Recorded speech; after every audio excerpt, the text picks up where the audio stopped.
और पुंछ में आईएएफ के काफिले पर दहशतगर्दाना हमले पर रद्द-ए-अमल जाहिर करते हुए पीडीपी के तर्जुमान आदित्य गुप्ता ने कहा है कि जम्मू कश्मीर में हुकूमत के दावों और जमीनी हकीकत में बड़ा फर्क है।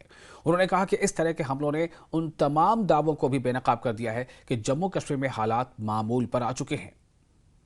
पीडीपी स्पोक्सपर्सन और vice president youth Aditya Gupta हमारे साथ मौजूद हैं। आदित्य, जिस तरह से रजौरी पुंछ के अंदर इस तरह से घटनाएं घट रही हैं, सैन्य वाहनों पे जो अटैक हो रहे हैं, 25 अप्रैल को यहां वोटिंग होने वाली है, पीडीपी किस तरह से देखती है इन इवेंट्स को?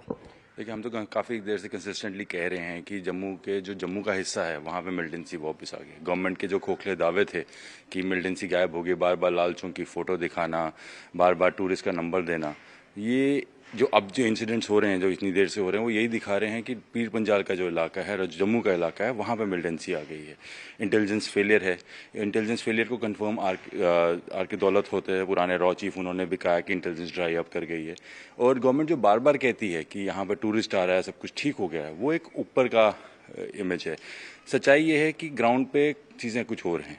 ग्राउंड पे अगर चीज़ें ना सिर्फ मिलिटेंसी को रिलेटेड बट अदरवाइज भी, अगर आप इलेक्शन का भी प्रोसेस चल रहा है, इस टाइम पे भी अगर ये इंसिडेंट्स हो रहे हैं, तो आप खुद हिसाब लगा सकते हैं कि सिक्योरिटी में और इंटेलिजेंस में लैप्सेस हैं और गवर्नमेंट के जो दावे हैं वो खोखले हैं। We have to revisit the policy जिससे आप डील कर रहे हैं मिलिटेंसी को, जो आपकी इंटेलिजेंस कैसे चल रही है, या आपकी जो पॉलिसी है उसमें पैरालिसिस है इस तरह। तो आपको पॉलिसी पैरालिसिस को चेंज करना है। There has to be some kind of change जिससे ये मिलिटेंसी इंसिडेंट्स कम किए जाए। बीजेपी का ये कहना है कि जो पाकिस्तान के जो इंटरनल हालात हैं उसको देखते हुए अपनी जनता का जो ध्यान डाइवर्ट करने के लिए इस वक्त जम्मू कश्मीर में, क्योंकि इस वक्त लोकतंत्र का सबसे अहम उत्सव जो है वो चल रहा है, लोकसभा चुनाव है, उसको डिस्टर्ब करने की कोशिश है, लेकिन हमारे जो सिक्योरिटी फोर्सेस है उसको मुंह तोड़ जवाब देंगे और हालात पहले से बेहतर हुए।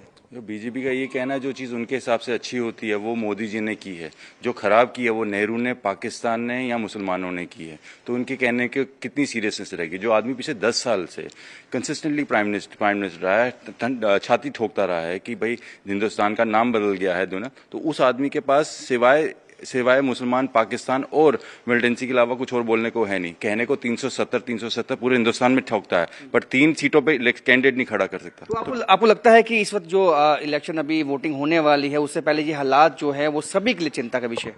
देखिए, हालात तो चिंता का विषय है ही है, वो काफ़ी देर से हैं, लेकिन वोटिंग जो है वोटिंग लोगों की है। लोग चाहते हैं वोट डालना। आप लोगों को अपने फायदे के लिए डिप्राइव करते रहे हैं वोटिंग से। ये असेंबली इलेक्शन 10 साल से नहीं हुए हैं और पूरे हिंदुस्तान में बन के आप शेयर बनते हो, आपके पास तो कैंडिडेट नहीं है यहाँ पर। तो उस वजह से, क्योंकि अपनी ग्राउंड पे कोई नहीं है, अपना पार्टी पॉलिटिक्स, अपनी पेटी पार्टी पॉलिटिक्स के लिए ये देश को कॉम्प्रोमाइज़ करते, ये बीजेपी है।